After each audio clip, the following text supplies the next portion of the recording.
Hey folks, today is Wednesday, September 18, 2019. I'm broadcasting Roland Martin Unfiltered from Stamford, Connecticut. On today's show, Democratic donor Ed Buck has been arrested for basically running a drug den. Remember, 2 black gay men have died in his apartment. We talked with Jasmine Koenig yesterday. We'll give you the details on his arrest. Also on today's show, young voters and baby boomers have entirely different views about who they want to be the next president on the Democratic side. Will break down this whole deal. But Sandy Hook Promise teens have launched a new campaign with a shocking video that details what students have to do to prepare for potential school shootings. It is causing lots of debate all across this country. Also, a new report shows that D.C. schools dress code punish black girls. And a Dallas judge has decided that Amber Guyger's trial will take place in the city of Dallas. She is the former Dallas cop accused of killing Botham Jean. And the Texas teacher who asked Donald Trump to deport her illegal students has been fired. Good. It's time to bring in the funk. A Roland Martin Unfiltered. Let's go.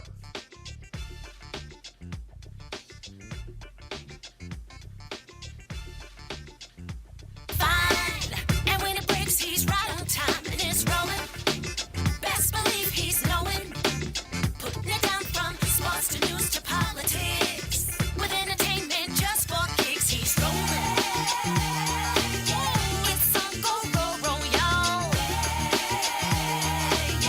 It's Roland Martin, yeah. Rolling with Roland now. He's funky, he's fresh, he's real, the best, you know he's Roland Martin now.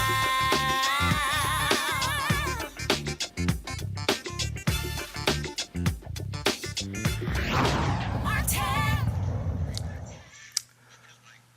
California Democratic donor Ed Buck is in jail, arrested late last night for running a drug den. That is according to the Los Angeles County District Attorney's Office. Buck, of course, was arrested. This follows 2 black gay men dying in his apartment, but it was the overdose of another man. We don't know his race that caused the cops to finally arrest Ed Buck.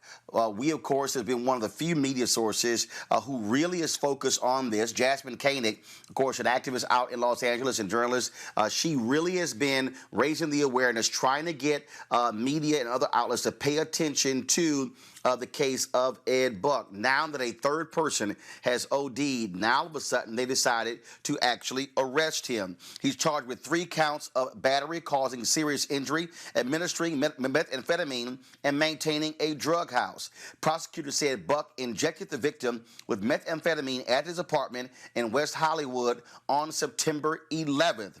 The victim suffered an overdose, but he has survived. In fact, last night when the news broke, Jasmine sent me a tweet, and she's posted she immediately went down to West Hollywood, has posted a series of photos as well from the crime scene. Again, and all of a sudden, you got people out here, media, who all of a sudden want to pay attention to this story when Jasmine Koenig had been begging for attention for so long. And so whether it was the Tom Joyner Morning Show, whether it was my TV One News One Now show and Roland Martin Unfiltered, we really were the first outlet, the national outlet, to really shine the light on this case in demanding that Ed Buck be brought to justice. I want to bring in my panel today, Monique Presley. She's a legal analyst and crisis manager. Eugene Craig, CEO, Eugene Craig Organization.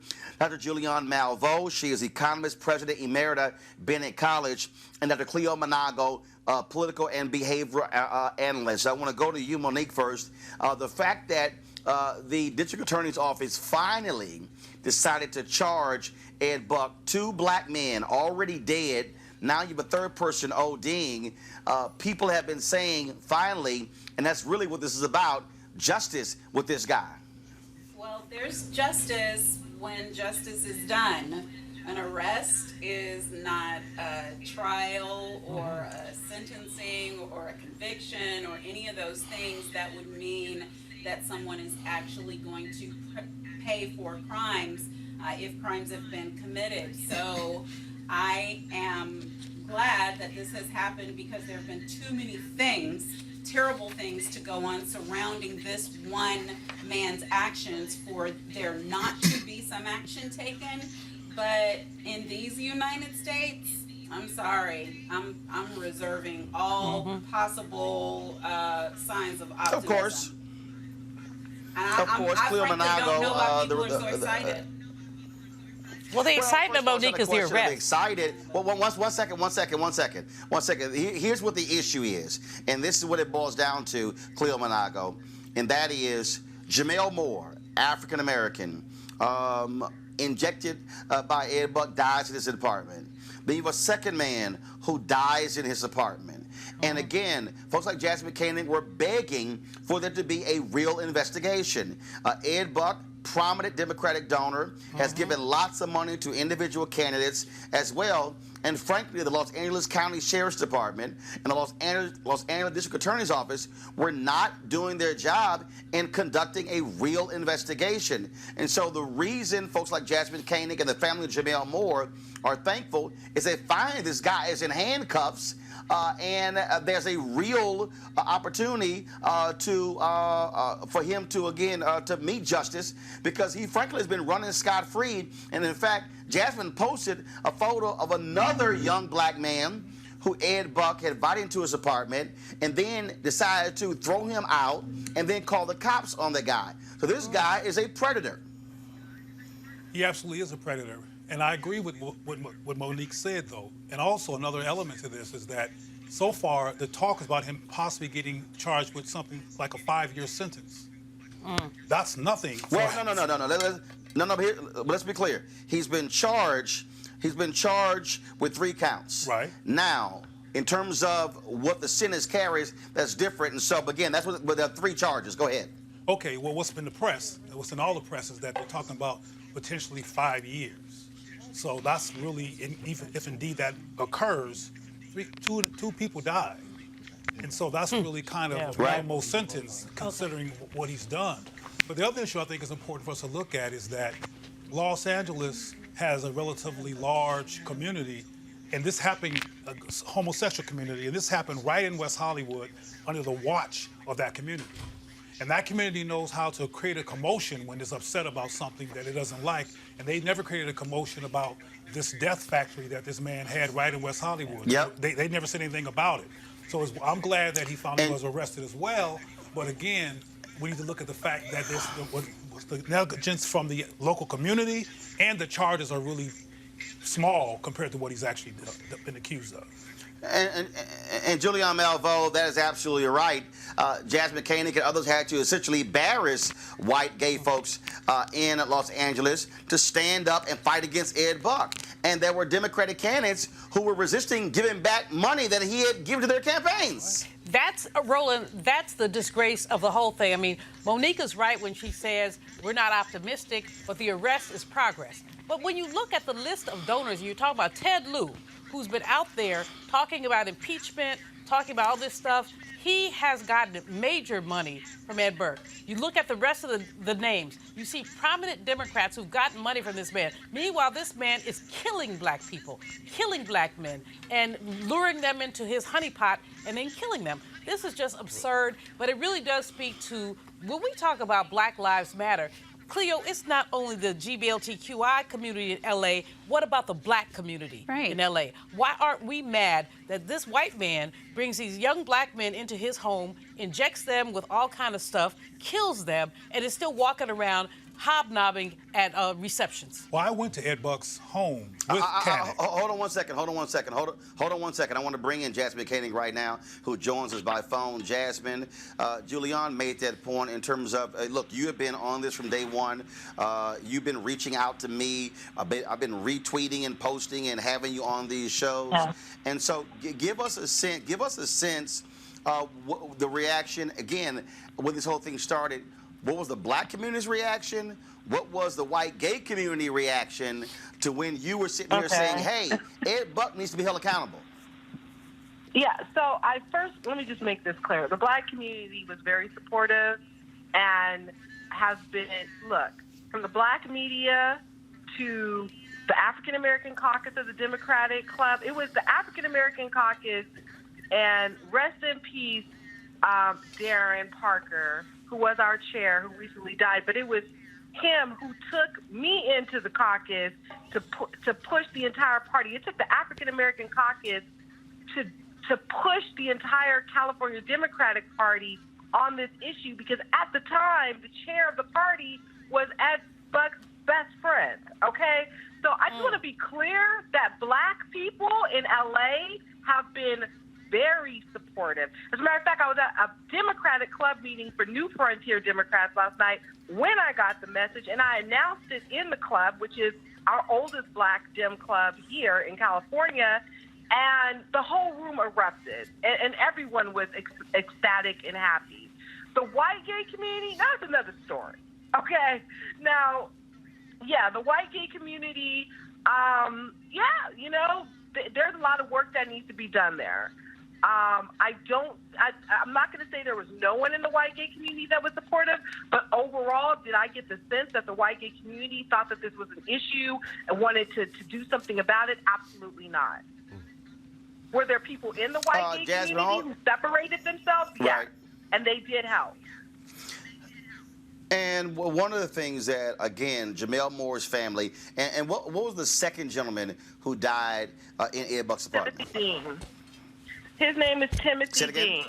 And he was a 55-year-old Black man who died on January 7th of this year. He should not have died, because Ed Buck should have been behind bars from the first death with Jamel Moore.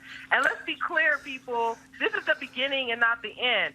Ed Buck is only charged in this overdose of the 37-year-old that happened last week, okay? Yep. So he has not been charged in the death of Jamel Moore or Timothy Dean at this time, and we're going to continue to push for the charges to be amended and upgraded and to include charges around those two deaths. Jasmine, I got to ask you this here, because it was very interesting seeing folks like Ben Shapiro, this Black comedian who loves Trump, Terrence Williams, and all these conservatives going, oh, if this was a Republican, the media would be all over it. And I've been blasting all of them saying, hey, where the hell y'all been? Don't try to jump on this thing now. Y'all didn't say a damn thing when you were out there, Jasmine, and others were trying, knocking on doors, trying to get national media to pay attention. Now all of a sudden you have these conservatives who now want to make this thing a Democrat-Republican thing, when I'm going, they were silent about this as well. So don't be a Johnny-come-lately, Ben Shapiro, Terrence Williams, and the rest of you conservatives out there. Yeah, well, we always tend to get that. And my concern has always been with the Democratic Party and their silence, because far too many of Black people vote Democratic. And I cannot belong to a party that looks the other way when we're dying. We holler Black Lives Matter, but as was stated earlier, all Black lives have to matter, including Black lesbians like myself, Black same-gender loving men, Black gay men. We all have to matter. And so the Democratic Party has a lot of work that they need to do, particularly around race issues, issues around the LGBT community, because the silence is astounding. I will say that the local party, the LA County Democratic Party, did put out a statement this afternoon. I'm really happy about that. Still waiting to see what the state party is going to say. But, every story, as you know, Roland, is Democratic donor, Democratic activist.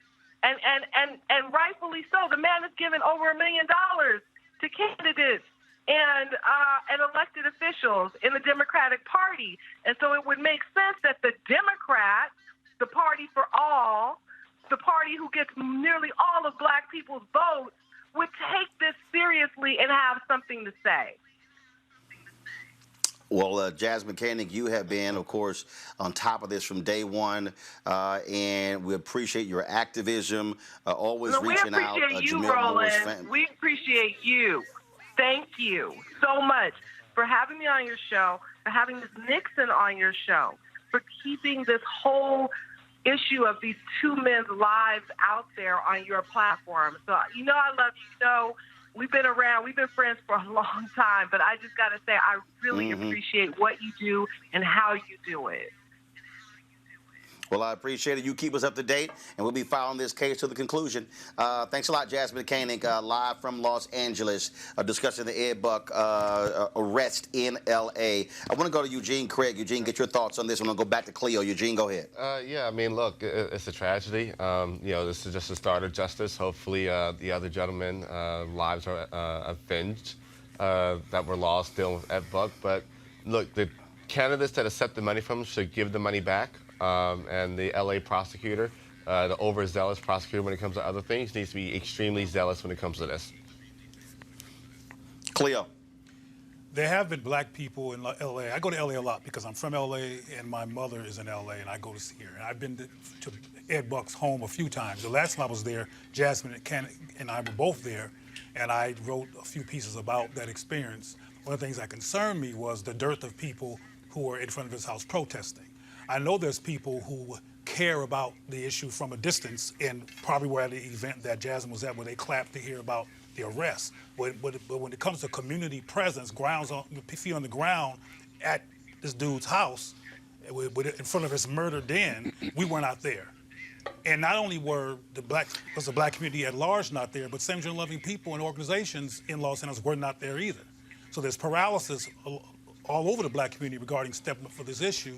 And one of the things that Jasmine said that I want to reiterate is that the black community has to start having conversations about the existence of same-gender-loving people, because the lack of conversation creates a lot of trauma and invisibility among this population, which puts them at risk for the likes of people like Ed Buck, because they feel like they have no support, and because of that trauma, they do any kind of thing to survive how they experience life, including putting themselves at risk.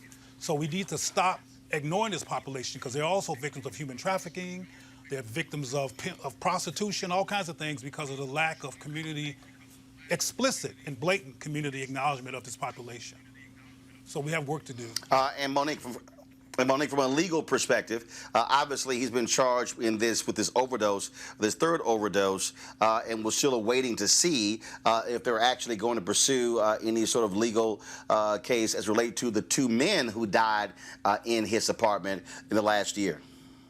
Right, and these are specific intent crimes, and these are grown adults, and that's why these cases are hard, and that's why what Cleo is saying is important. We have to support our community so that they're not in these positions, because it's as hard as when we're dealing with sex trafficking cases of adult women, and the women are put in the posture by public media and ultimately a district attorney's office if you're in the wrong area, where they are blamed because they were adult decision makers, and we don't understand what predatory behavior really looks like. That's right. And how it influences people when they are poor, when they are hungry, when they are not educated. So these are the things, these are the conversations that we have to have. The reason why predators are called predators is because they get you when you're isolated.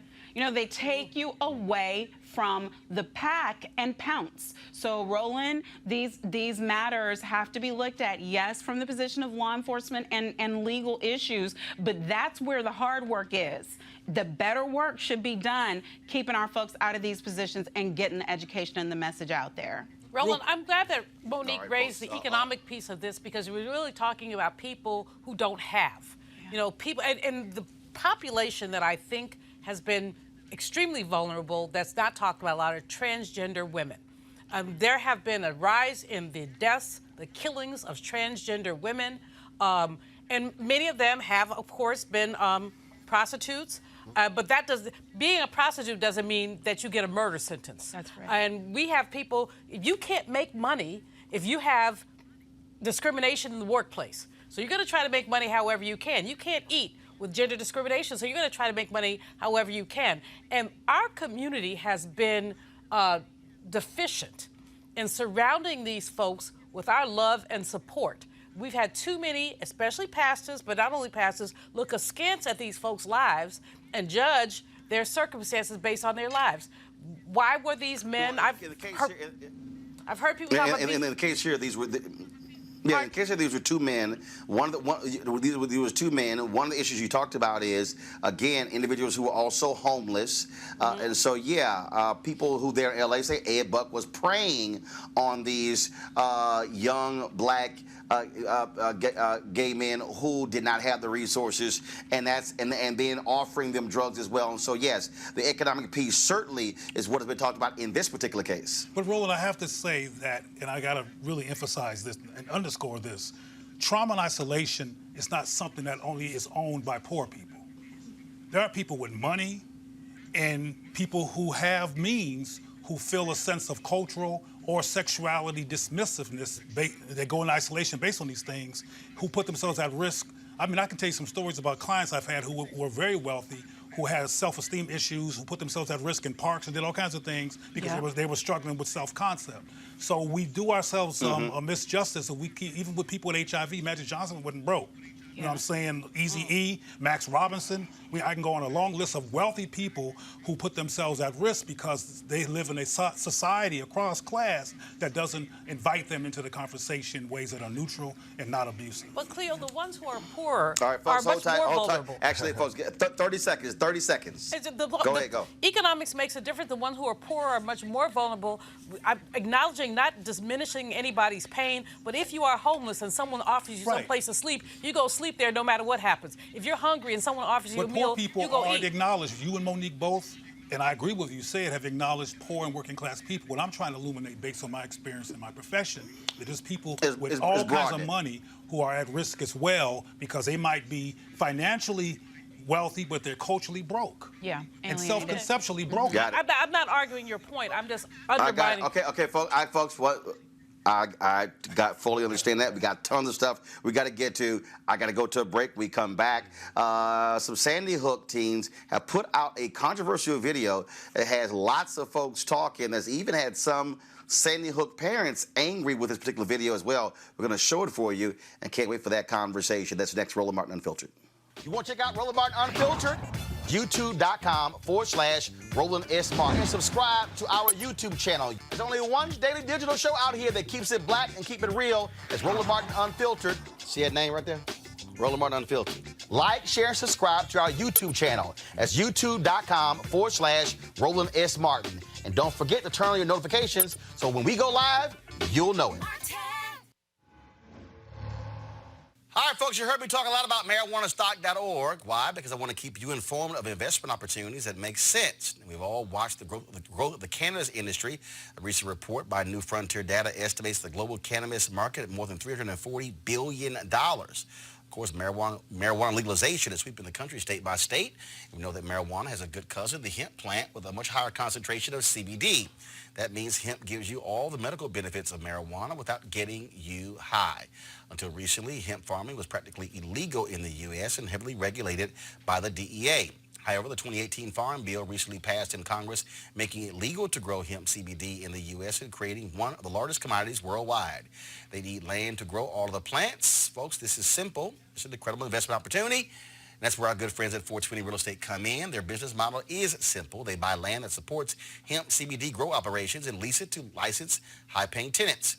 They are hemp CBD landlords, and you can get in on the action. And what they've done for the folks at Roland Martin Unfiltered is allow for you to make a minimum investment of $200. The initial investment was $500. You can invest this in the crowdfunding campaign. That's right, $200 up to $10,000. Now, again, all you got to do is go to marijuanastock.org. That's marijuanastock.org to get in the game, and get in the game now. All right, folks, we are in the midst of another discussion about gun control. And a group called Sandy Hook Promise, they have put out a video.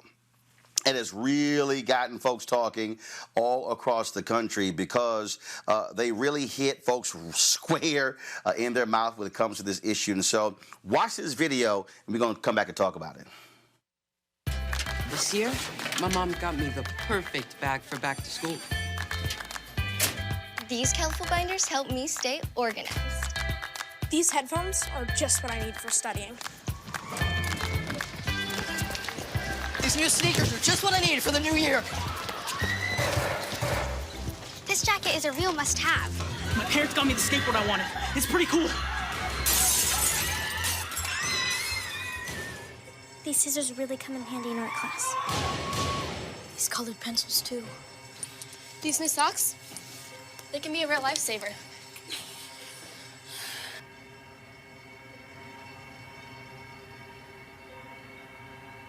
And I finally got my own phone to stay in touch with my mom.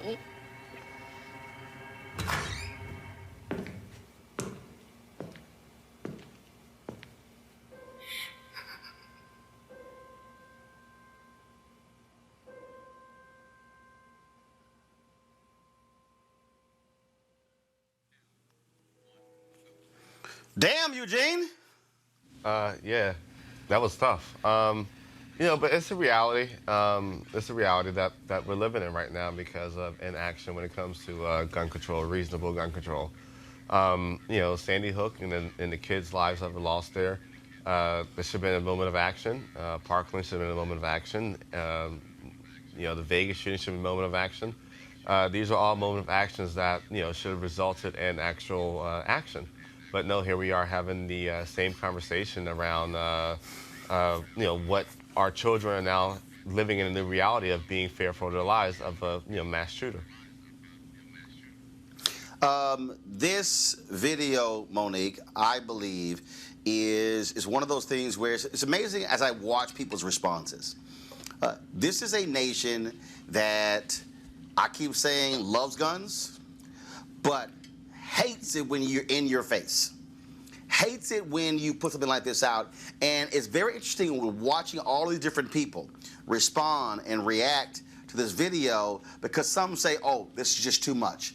This is just too much. Did we have to see the blood and the sock being tied? Did we have to see all of that? Hell yeah. Yes, and for that same reason, when I first started at the Public Defender Service, one of the things we had to do was a rotation going to the medical examiner's office. So I've seen autopsies and seen them pull back a young man's skull and have to remove bullets.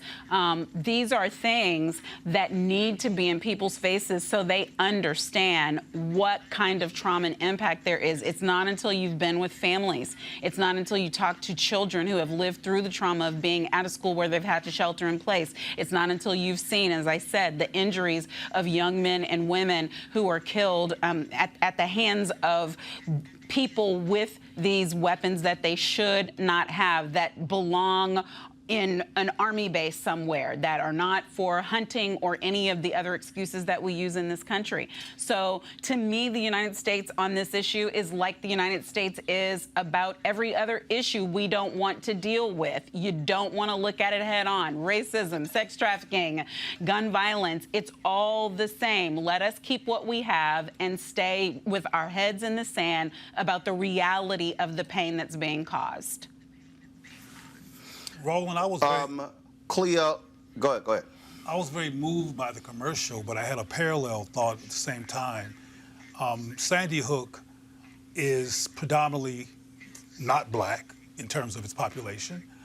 There's been gun violence in places like Baltimore and Chicago for decades, and I haven't seen a similar commercial about the fact that people are dying from gun violence in these situations in a humanizing, heart-wrenching commercial to make those lives valuable as well that can compel us to look at this gun violence issue. It's because of white kids being killed, which shouldn't happen. Please don't think I'm saying that's a good thing. I'm not saying I think it's horrible and I think a commercial is needed.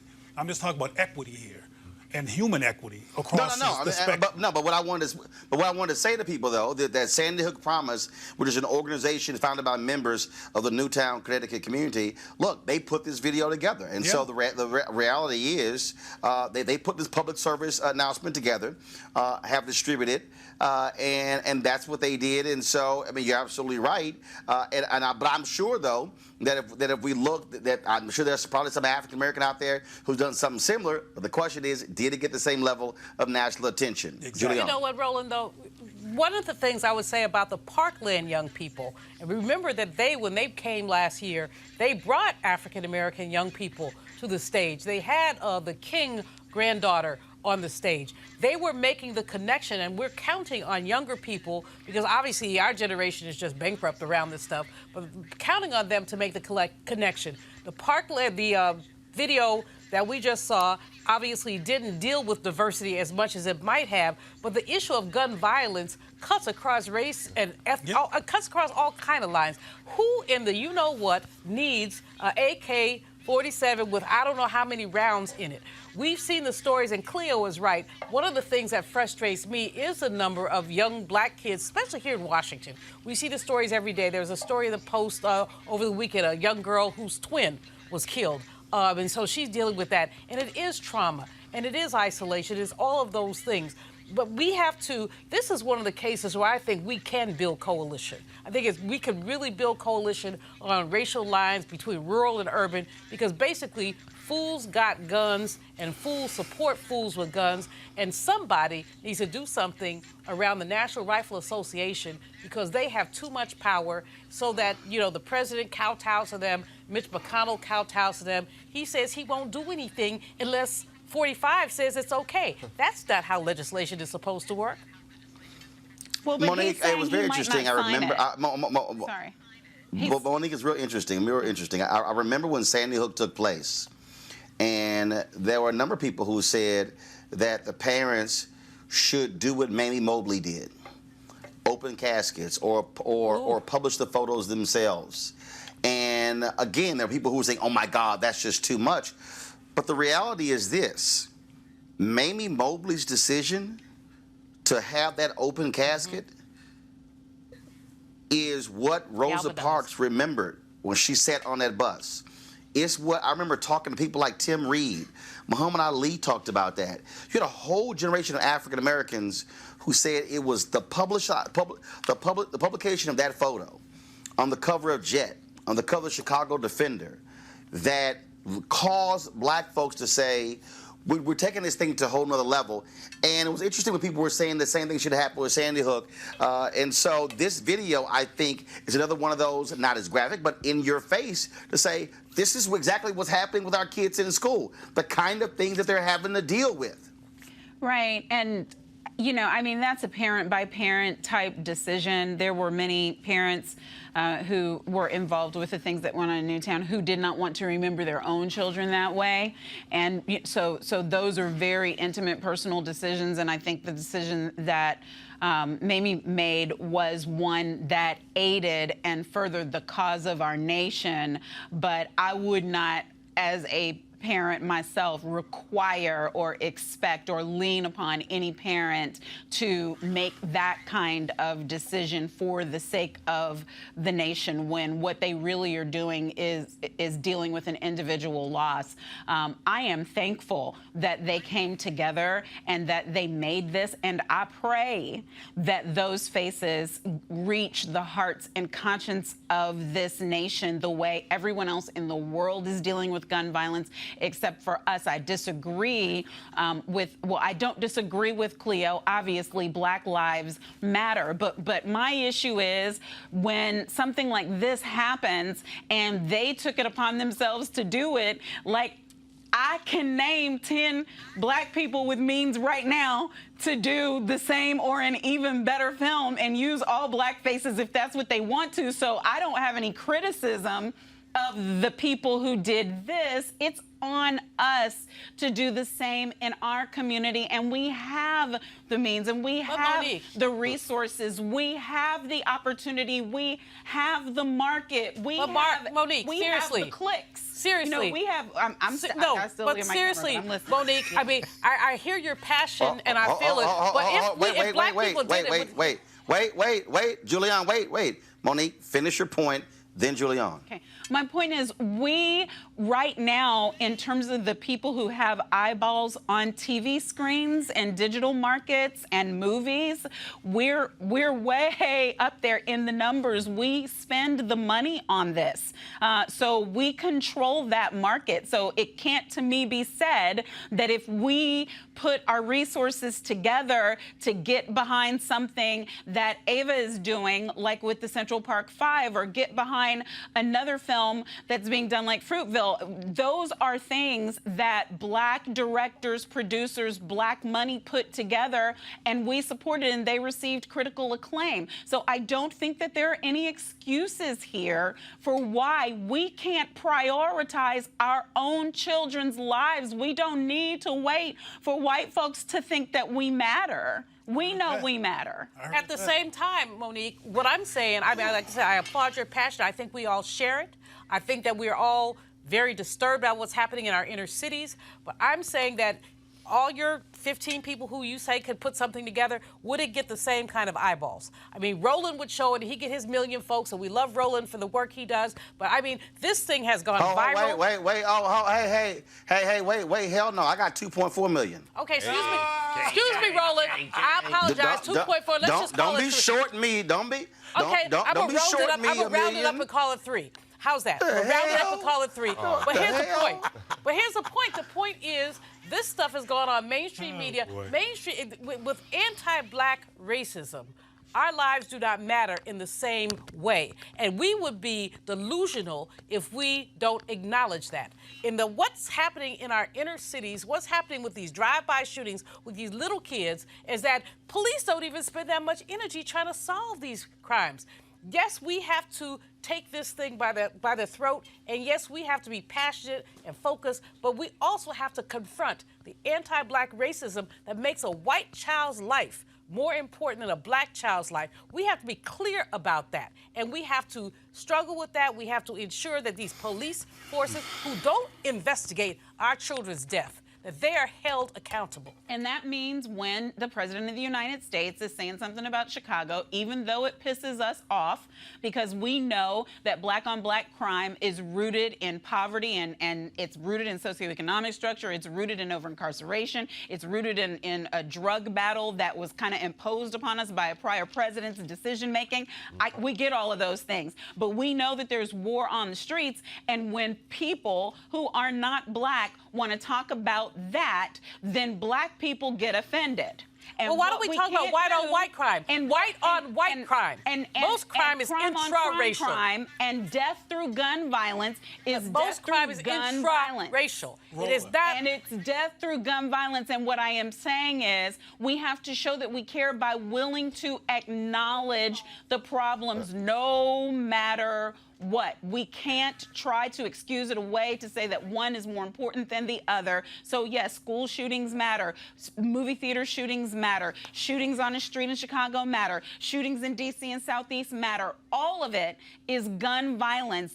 Domestic violence shootings matter. Suicide matters. So these are all issues that compound upon each other, and it's no time to be in silos about them. So when anybody brings it up, even if you know they're trying to bring up the stuff that is predominantly happening with people of color in urban areas, we have to say, yep, so what you gonna do about it? You're right, it's a problem, we wanna fix it. How are we gonna fix it? We're fine talking about it. We hate these numbers ourselves. We don't wanna see this happening. I mean, we have to lean into it. We can't be like, oh, no, that's not fair. I don't think that's what anybody's doing. I hear black people all the time. What about the young white men who are killing scores and scores of people through mass shootings? It's true. There's a problem with white men with these shootings. They need to figure out what that's about. But there's also a problem in the inner city, and we know what that's about. So we have to figure out a way to solve what was done to our communities. And I'm intentionally saying not what we did, but was done to us. I'm not sure what aspect of what I said that Monique was disagreeing with, but I want to be clear. I'm not mad at Sandy Hook for making this video at all. I'm jealous, if anything. I think that people should defend themselves, make videos, movies, campaigns, legislation. They should do that. I'm not mad one bit. I'm jealous because I've seen and know about black violence by gun for decades now, and I have never seen a campaign like that on a macro scale, let alone a micro scale, that humanizes black lives, that humanize the people who are the victims at the other end of these guns who keep being black. And frankly, unlike the people in Sandy Hook, and that's where Obama went, as opposed to Chicago back in the day, there's a paralysis that black people suffer in this country because of the trauma of white supremacy across the class spectrum. I want to make that clear, that it's not just poor people dealing with these issues, but across the class spectrum, we are self-conscious about stepping up like these people and defending ourselves, because it doesn't matter, to your point, Julianne, about what white people will allow or not allow. We can demand stuff as a collective. He is kind of putting his whole library in the hood, though, so that we have 55 members of Congress who can make some demands. Eugene, excuse me. Eugene, the reality is this here, and that is, even with this PSA, Mitch McConnell will do nothing. Yep. Yeah. Yep, 100% correct. He's made the pledge that he's only going to move when Trump says he's going to sign something, which means nothing which means never, because the NRA is not going to allow Trump to put his signature on anything. But what the PSA does do, it does, create awareness, although I think we probably at this point all are 100% aware. I would liken it to the equivalent of some of the anti-terrorism PSA you see overseas. That's essentially what we're looking at right now. It's essentially what we're dealing with, and it's sad that it's what the children are dealing with. All right, folks, hold tight 1 second. I got to go to a break again, and when we come back, dress codes in D.C. schools, how are they hurting black girls? That's next. Roland Martin, Unfiltered. You want to support Roland Martin Unfiltered? Be sure to join our Bring the Funk fan club. Every dollar that you give to us supports our daily digital show. There's only one daily digital show out here that keeps it black and keep it real as Roland Martin Unfiltered. Support the Roland Martin Unfiltered daily digital show by going to RolandMartinUnfiltered.com. Our goal is to get 20,000 of our fans contributing $50 each for the whole year. You can make this possible. RolandMartinUnfiltered.com.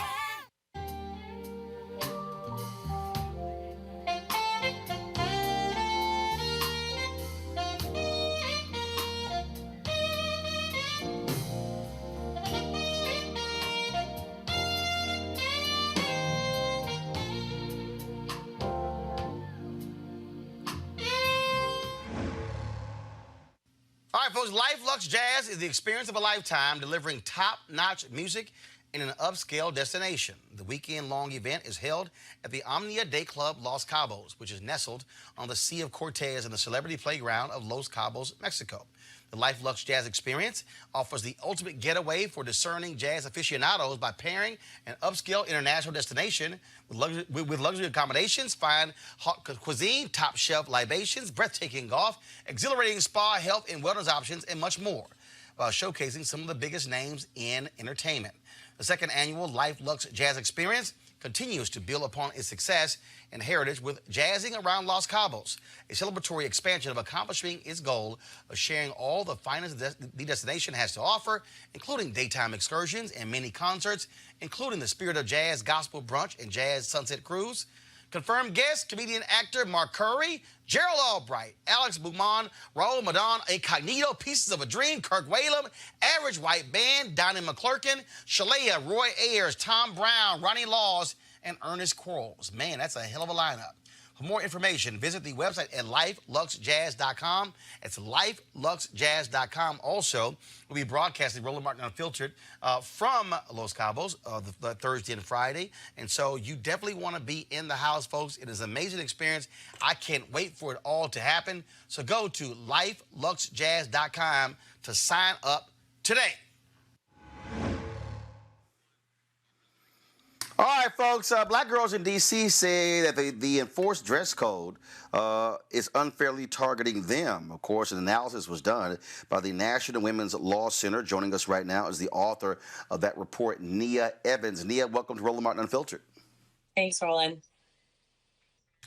All right, tell us about this report. Why are black girls saying the dress code in D.C. is unfair to them?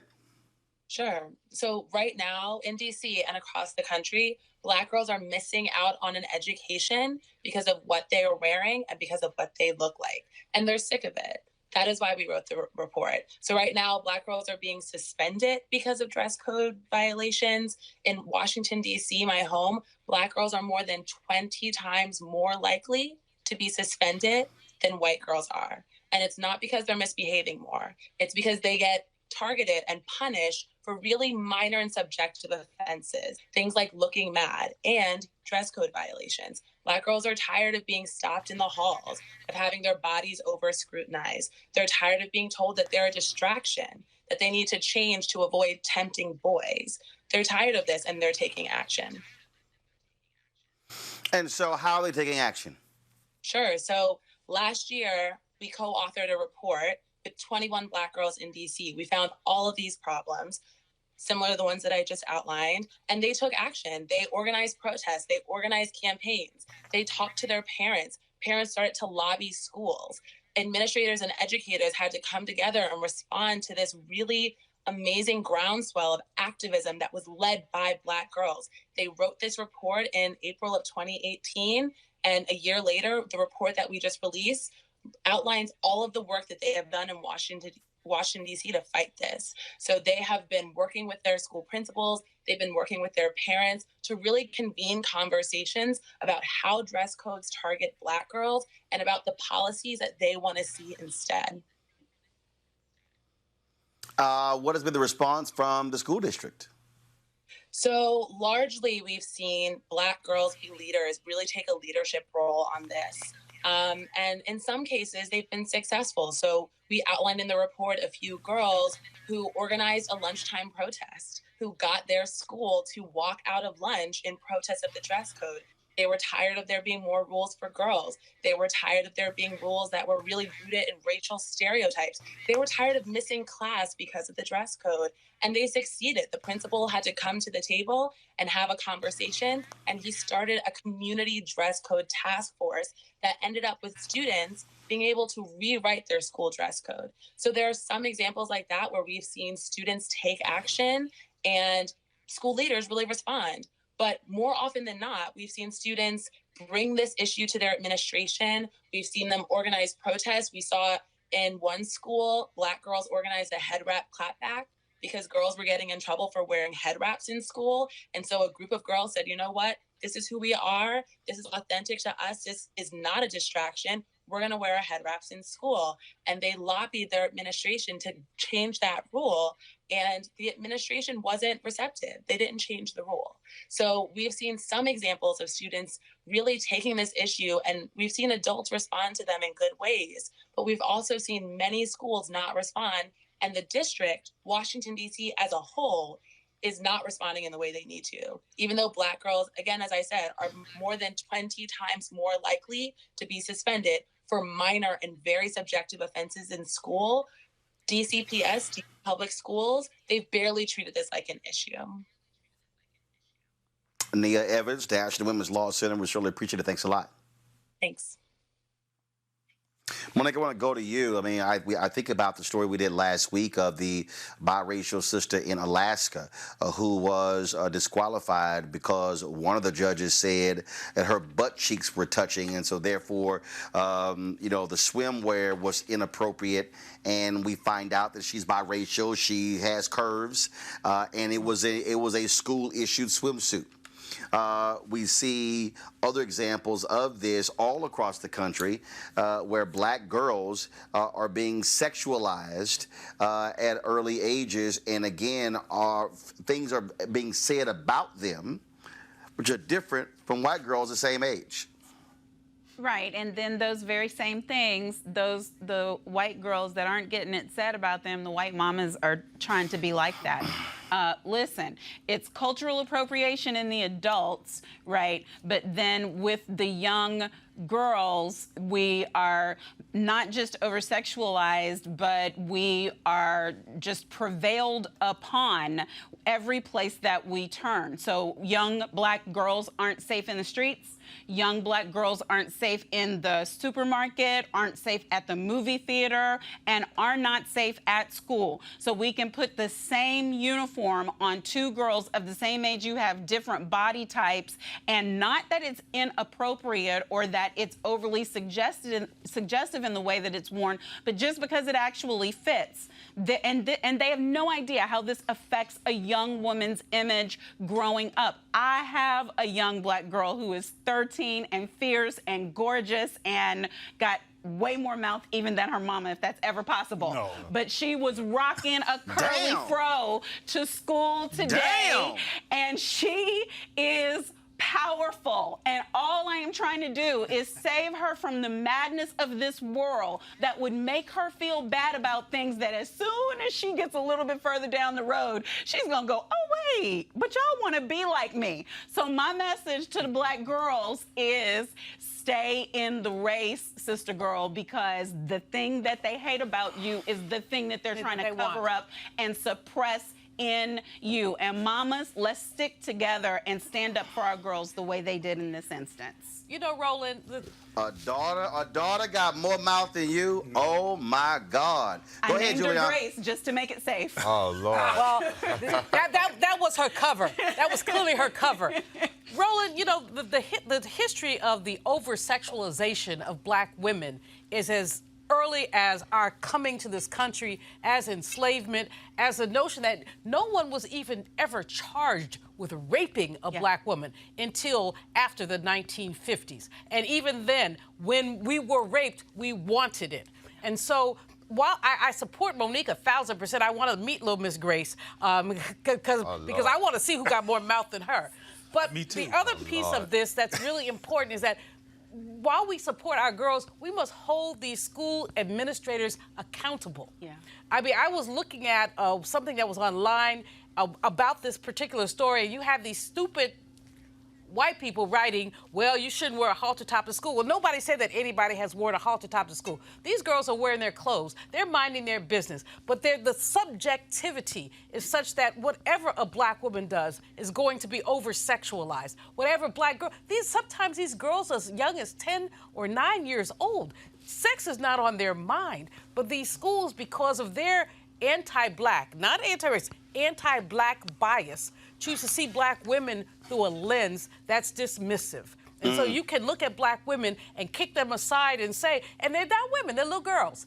I remember, Roland, the police officer in Florida who grabbed the young girl by her braids. She had a baby, grabbed her by her braids. I was thinking, if that was a blonde, would that have actually happened? And so we know where we are on the totem pole, black women, and that's why we should never have another Mary Turner. Mary Turner being the woman who was lynched because she made noise about her husband being lynched. And so we have to, in the name of Mary Turner, never again be silent. Yes, Miss Grace needs to run her mouth, and so do we all. And we need to continue. And I'm just grateful to Nia Evans for lifting this up because it's been happening for a long time. Yeah. Roland, I have to preface my comments with saying that I support any type of activity that resists the oppression of black girls and controlling them. But what puzzles me, particularly when I heard the sister talk about women being looked at sideways for, quote, looking mad, black males are going through something very similar and often are accosted for looking mad, killed for looking mad. There's also dress codes and sexualization of black males. And I wonder why we're not working together.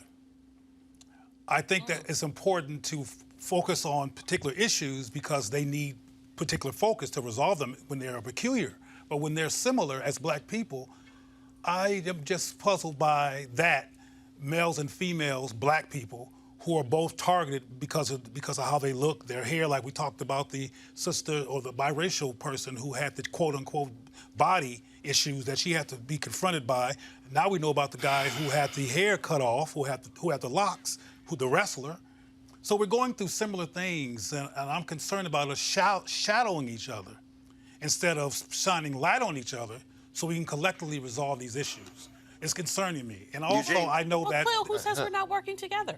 Oh, one second, Eugene. Eugene. So the thing is this, in this particular situation, like many others, and predominantly black cities with predominantly black elected officials, predominantly black school boards, with predominantly black school officials, you got to take control. The parents got to take control.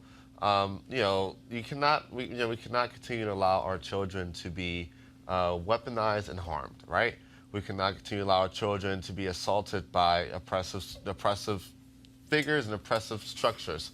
And so, it's at the point where if the city of D.C. wants to misapply or misappropriately apply a dress code, then I think it's about time the parents of D.C. children need to take back control of their school system. I agree with that. That's a good idea. All right, folks. All right, folks, so let's talk about this story here. Dallas judges rule at the trial of Amber Guyger, the former Dallas police officer who's been charged with the murder of both of them. Jean, her trial will take place in Dallas. Her attorneys were trying to get it moved to Collin County, predominantly white county, near Dallas, saying that there was too much publicity, but a judge disagreed with that. It will take place there in Dallas. The trial will begin next week, September 23rd, so we'll certainly be keeping you abreast of what happens in that case. All right, y'all know what time it is. Oh, God. Is it crazy ass white folks time? Is it crazy? No charcoal grills are allowed. I'm white. I got you, huh? Illegally selling water without a permit? On my property. Whoa! Hey! You don't live here. I'm uncomfortable.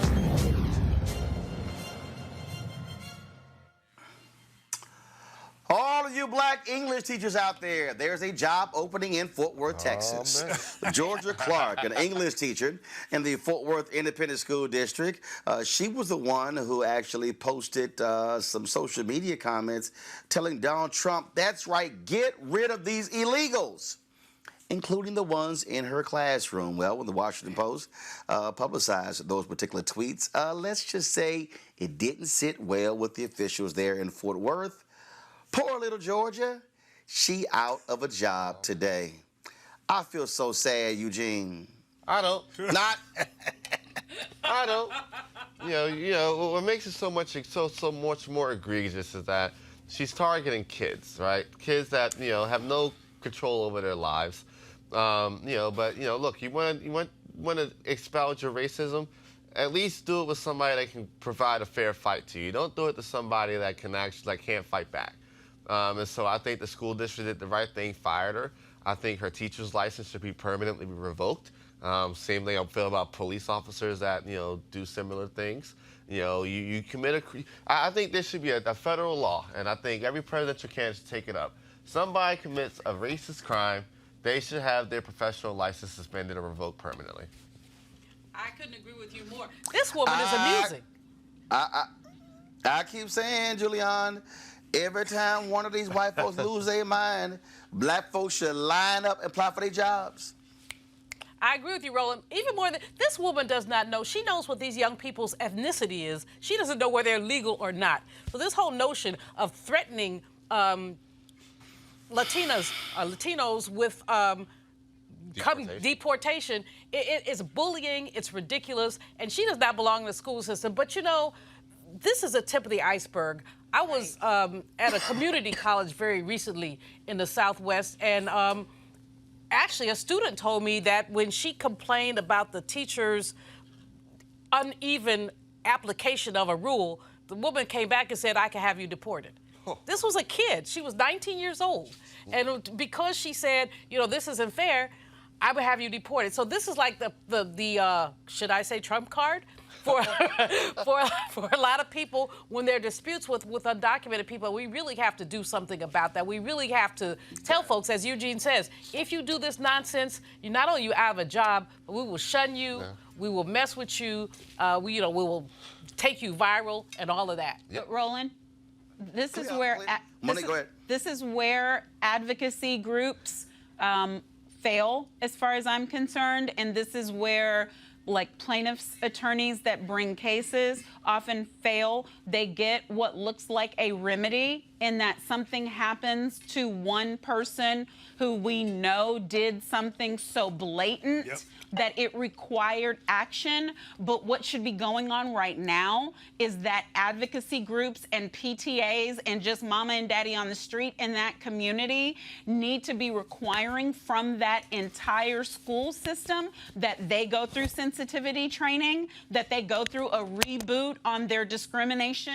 anti-discrimination training, that they be required to go through the kind of non-disclosure agreements that are already supposed to be in place regarding information that they may or may not get about the students. And the reason advocates are important is because there may be parents who are afraid to speak because they are not here what we so-called illegal. There may be children who are here and they don't know what the status status of their visa is. And that is not supposed to matter in the way you were treated. If this woman felt so comfortable that she was willing to tweet about that, that is a culture code for that system at that school. It is not about that one woman. So it may be a one bad apple, but I'm telling you, that's a rotten vine. Roland, my Cleo, final comment. comments were going to be about the system as well. So Monique pretty much broke that down in terms of, Cleo. oh, it's fine. I mean, who could have done it better? But I always wonder what will happen to these people who get fired because, like for example, the murderer of Tamir Rice got another gig. And the dude who back in the day who called black basketball players nappy-headed something, who was fired from that show, got another show. Yep. Now, about the time they get their new gig, the spotlight is off, and they go on with their life, and they do what they do because white people, particularly bad white people, have each other's back. And these bad white people are from the White House to the outhouse. So we don't know what's going to happen with these people. Mostly the outhouse. But I agree with Monique regarding that it's a systemic issue. But I also have to say, at the risk of sounding peculiar, is that I like when white people are straight up. Because some of them are very repressed and they behaviorally act out on our people and do damage that's more clandestine that we can't shine a spotlight on, and they continue where they are doing their damage and we don't know about it because there's no quote-unquote proof. When this woman put this stuff on Instagram, there was proof and people reacted. So, and also I just want to close it, I don't think that cultural sensitivity training works. So, and I might be a whole other conversation. It is a whole other conversation. I don't think because I used to be a police, and I remember cultural sensitivity. You used to be a police. Yeah. A police.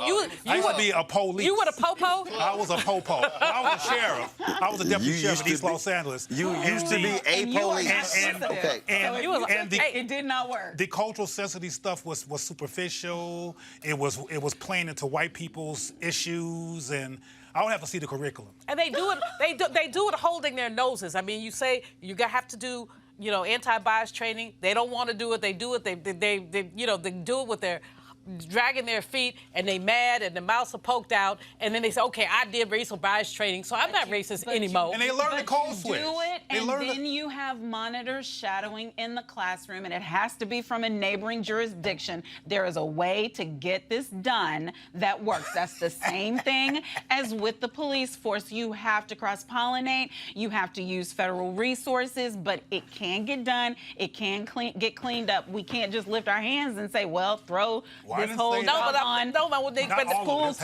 teacher system. But we can't do this add water and stir. We can't do this add water and stir. Let's have. This is going to happen. Yes. But there needs to be more conversation about this because we don't have time to get into. It's 7:10. We don't have time to get to the facts of me knowing that it don't work. Roland is like, we really don't. But you can't do this add water and stir stuff about let's have cultural training without looking at what the roots of it are, who's doing it, what kind of work is being done. Not this kumbaya stuff of the blue-eye, brown-eye thing. Some of that stuff is so superficial. It's almost amusing. We've officially had a show now that Julian has said kumbaya, because it's going to work its way into the show. Yeah. Are y'all done? Look at Roland. Are y'all done? No. But the show has to end. We're not done, but we're probably finished, right? Well, guess what? I'm here for a 50-can education reform group board meeting. Damn it, I'm late, so y'all can sit here in that studio and talk all y'all want to. And of course, it's not lost on me. We're discussing an English teacher getting fired, and Cleo said I was a police. So don't think I just totally missed that. Even so that's how it goes. All right, folks. Well, whatever. I was a police. Yes, Bye, thank you. y'all. Thank you very much. All right, folks, if y'all want to support Roland Martin Unfiltered, please join our Bring the Funk fan club by going to RolandMartinUnfiltered.com. We certainly appreciate you joining our fan club. That'll be greatly appreciated. Our goal, of course, is to have 20,000 of our followers donate a minimum of $50 a year. That way, this can be a self-funded, independent black media operation. This is all about us talking about the stories that we care about and, of course, the things that get ignored other places as well. And so please don't just watch us for free on Periscope and Facebook and YouTube. We also want you to also support what we do. You can pay via Cash App, PayPal, or even Square right there at RolandMartinUnfiltered.com. You can pay monthly. You can pay a one-time payment in a year. We have all those different methods, and so we certainly appreciate that. All right, folks, I've got to go. I will see you guys tomorrow right here, Roland Martin Unfiltered, broadcasting live from Stamford, Connecticut. I'll see you later. Holla!